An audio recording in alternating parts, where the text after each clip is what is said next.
Yes, Rhea, bukod dyan sa sinabi mo, nitong weekend ay nagsagawa ng clearing operations ang lokal na pamahalaan ng Quezon City sa mga tinderang nagtitinda sa bangketa.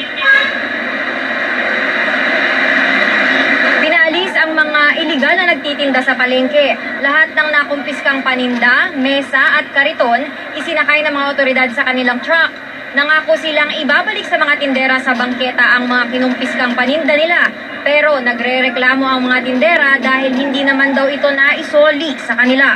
Pinasasara ni Quezon City Mayor Herbert Bautista ang buong Balintawak Market. Wala raw waste management o di raw maayos na ang sistema sa pagkatapon ng dumi sa palengke.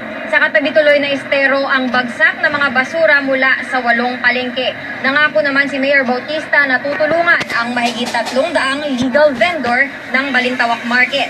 Sa kabila ng pangakong ito, tutol ang ilang tindera dahil hindi naman daw siguradong susunod sa lilipatan nila ang kanilang mga suki. Ang ilang mga mamimili humihiling din na huwag ipasara ang palengke. Hamak na mas mura raw kasi ang mga bilihin dito. Ang mga tindera sa bangketa nagdadamdam. Tinatanggalan daw kasi sila ng hanap buhay ng lokal na pamahalaan. Narito ang salubi ng mga tindera at mamimili.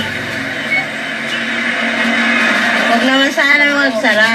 Wala naman kami magagawa kung talagang desidido ang pamahalaan na ipasara itong palengke.